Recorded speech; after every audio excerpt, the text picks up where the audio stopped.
This is Jean Marie Ward for Buzzy Magazine. With me today is paranormal modern folk singer Jonah Knight, one of the guests of honor here at Maticon in Harrisonburg, Virginia. Welcome, Jonah. Thank you. Thank you for having me. Gotta ask you, what is paranormal modern folk music? Well, paranormal modern folk is the name is something that I came up with because I didn't know what to call what I was doing. The way I think of it is, I used to be sort of a standard singer-songwriter, playing songs about girls and bars and long, lonely roads, and how my pain is a very unique form of pain that you'll never understand, but here are some songs I wrote about it. Sit down, please.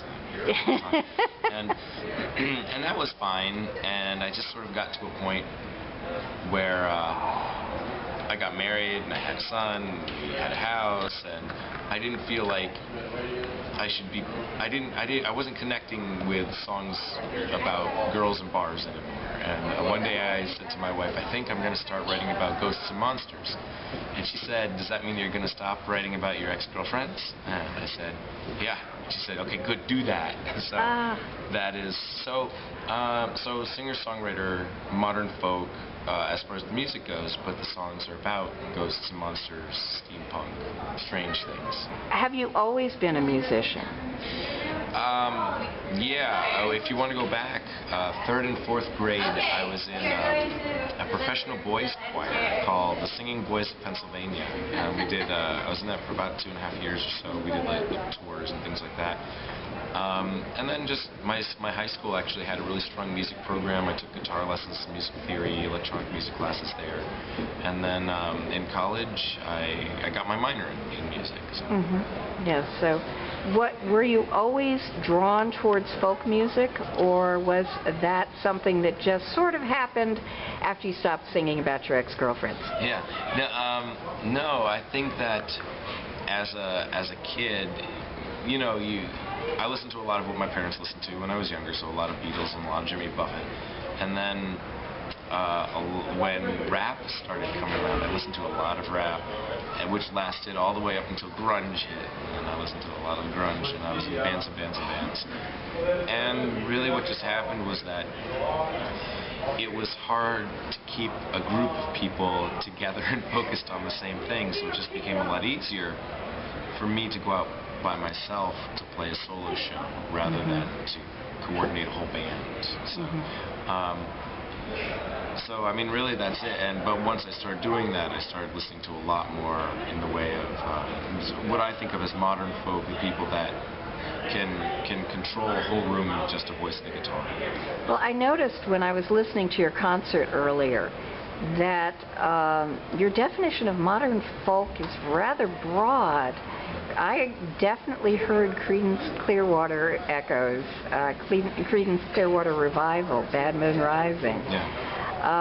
How do you get from Old Folks Roam, did I get that right, to Creedence? Well, one of the things that I do is I try to find songs that people know. But when I perform a song that someone else wrote, I pick them based on the lyrics, because I do a version of Bad Moon Rising. Yeah. Because when you just read the lyrics to that song, it's about Armageddon. It's about the world ending, and most people are like, "There's bad moon on it." Yeah. And it's like, well, don't sing those lyrics like that. And so when I do it, I slow it down and I really point it out and perform it as though almost like a prophet predicting the end of the world, which is right now. And then with the Stephen Foster song, Old Folks at Home. Old Folks at Home. Yeah, it had a real twist to it. Yeah, I added Lovecraft into the song. Yeah, I noticed. So it's really someone reminiscing about their youth. It's about someone dreading the creature, the old folk who live in that place in the woods, and how you're not quite the same after you meet them. No, and they do roam. They don't stay in one spot. Scary thoughts. Was it hard to transition from the more standard songs to the more paranormal, the more ghostly, the more...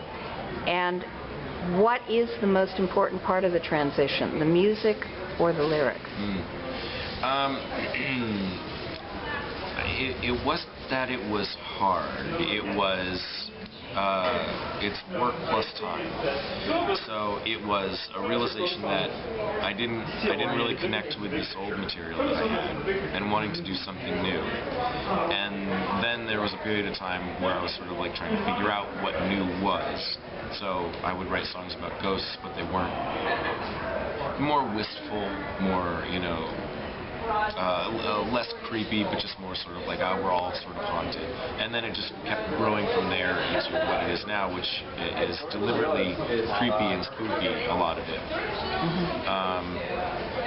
But I mean, really, it wasn't the real. That wasn't hard. That was just process. That was just knowing what you wanted to do and then keep doing it until you're good at it. The hard part was figuring out where the people were that wanted to hear that music. Because when you're sort of when you're playing sort of standard acoustic music, there are places that you go to play your songs about girls and bars. But when you go back to those places with songs about clones and pirates, the reception isn't the same. It's not what you want. So it's figuring out where I was supposed to go to play these songs was really the learning curve. Was figuring out where so the new audience was. You weren't a member of sci-fi and fantasy fandom, going to conventions until this happened? No, I wasn't. I was. I did Lord of the Rings as a book report in 5th grade, and so my dad is a huge hardcore SF fan and all this sort of thing, and it was always sort of there, but it wasn't. I would say that I was a fan, but I was not in fandom. Not really realizing there was much more to it other than enjoying the things that you enjoy. And it was that sort of moment where I realized that the people who would potentially really like what I was doing were all in the same room at the same time. Why don't I go to them instead of expecting them to come to me? They don't know who I am or what I'm doing, so why not just go and tell them? So that was really the trick there. And how long have you been performing at conventions? Because I first encountered you at RavenCon just about a year ago. So my first one was Capclave in 2010. And Capclave is very strictly a literary con, and they have very little in the way of music. They have very little, almost nothing for media, for TV, for webcomics, for anything other than books and publishing. And I will forever be grateful for Capclave because I didn't know anything, and I was like, oh, there's one that's kind of near my house. I should write to them and see if I can play some ghost songs there. And they kind of said, all right. and they could very easily have said, no, that's not our thing, and I probably would have been like, oh, I guess I can't play at conventions. And maybe I would have figured it out later, but yeah, no, they were the right place at the right time, just very receptive, and let me do it. But you're getting into the literary side of it yourself, actually. Didn't you just finish a short story? Yeah, well, what happened was, one of my albums is supernatural steampunk, so strange machines and devices and contraptions and things, and a lot of songs about mad scientists, but they also have, there's zombies and there's ghosts and things in that. And there was a publisher, Electra Hammond, who's an acquisitions editor at Dark Quest Books, and she liked my music and she liked my steampunk stuff, and she said, I'm putting together this anthology, have you ever thought about writing prose? And I thought, oh, sure, I'll try that. And she gave me the idea of the Shared World anthology and gave me some notes, and I wrote a story and I sent it to her, and she said, oh, I like that, I will use it. So that comes out. Well, they haven't. They're hoping to get it out in May, but we'll see. There's usually a big Dark Quest Books release at Balticon in May. That is their hope, but it's not official, so I don't. Well, it's a bit early. It's still happening. You mentioned in passing, you've got an album about ghosts. You've got one that focuses on steampunk. You like to craft your CDs as an entire entity, almost like a book or something. Yeah. Why the interest in the concept? Well, there are a couple of reasons, actually. I've always loved concept albums, and I've gotten to a point now where at least my last 4 albums or so, I really think of as the songs are short stories, rather than a lot of sort of traditional singer-songwriter stuff is I have an emotion and here is my emotion and look at those colors, and they're not stories so much. But what I do is they're very much stories, and I find that when I hit a new source of inspiration, I'll write a series of songs that sort of use similar themes, similar imagery, and if I can refine them, I would rather put them together to sort of go throughout an idea rather than break them up or split them out over a number of different albums. So when I got into when I really started being influenced by steampunk, I wrote a lot of stuff about machines and what comes of that, and they all fit together really well. So.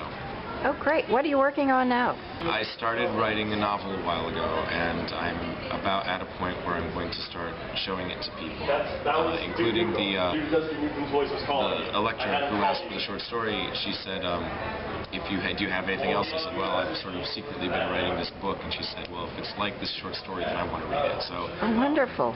I'm putting that to...